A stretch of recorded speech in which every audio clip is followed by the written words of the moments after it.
I just want to paint this picture so that we can know why Jesus had to rebuke his disciple. A disciple who saw the miracles, they saw everything that Jesus did, but yet they couldn't do anything. Because they didn't, as I said before, learn the secret of God. They didn't learn the consecration, something that will bring an impact, something that can enable us to tap a supernatural power from a supernatural God. Amen. Without prayer and fasting, Jesus said you can't remove the things. It is not possible. You and I can cast out a demon from a man who has been demonized for 50 years. That's true.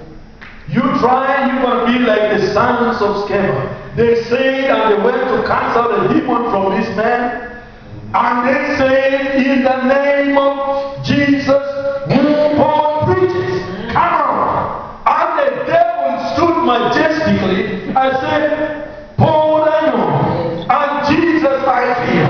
But who are you?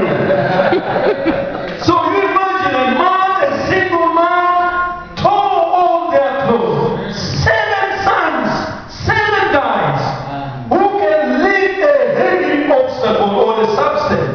But they were demonized by one man possessed with demons. So how can you and I, confront an enemy, a diabolical enemy, who was cast out of heaven? An enemy who was with an angel, he was an angel of God. He managed to convince 1/3 of the angels. And he's doing havoc in the life of those who don't believe, even in the life of Christians today.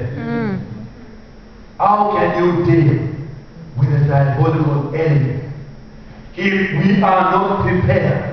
Like Moses did prepare, Elijah did prepare, Jeremiah prepared, John the Baptist prepared, Paul prepared. Even our Master and Lord had to go in that secret place of the Most High so that he can be able to engage that enemy that he defeated. One thing, children of God, the devil doesn't find a fair game. And we need to be aggressive on the enemy. A child of God that doesn't pray, that does not study the Word of God, you know what happens? You become powerless. You won't be able to do what Jesus said we can do. Even if you say, I can do all things through Christ Jesus who strengthened me, and then take you to China or India or Africa where there are witches all over the place. I tell you, you pick the first train and you get back to where you came from.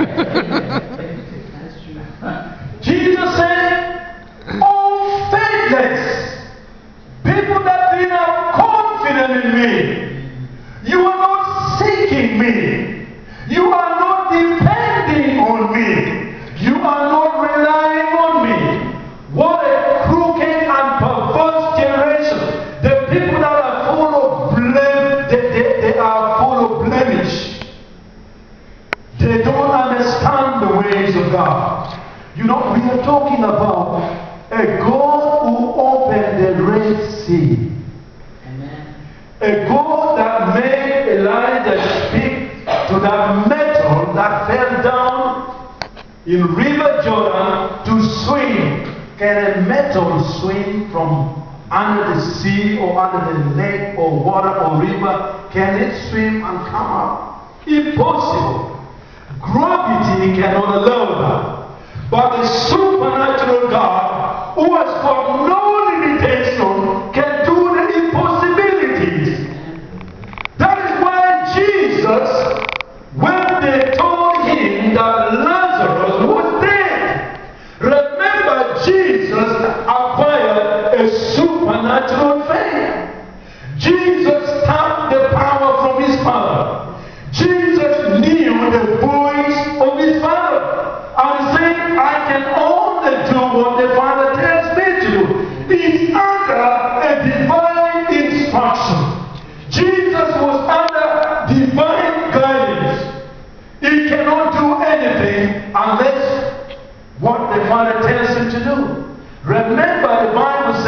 can't remember the scripture. He took of everything that was in heaven. He made himself of no reputation. He took of everything that is divine. And he put on the body of flesh, but yet without sin. He lived like you and I, but he did not succumb to any kind of wickedness, like you and I possibly do sometimes, but Jesus did not. You know why? Because being the Son of God, he had to learn the secret of what he had to do on earth. Because the world that we are living in is a world where wickedness and evil reigns. So we must live according to the purposes and the will of God to engage ourselves that we may have victory in the holy name of Jesus. So we can see these men were defeated. The men who didn't understand the ways of God. The men whose ears are closed. If you ask yourself a question today, how many times do you hear the voice of God? There are many voices that we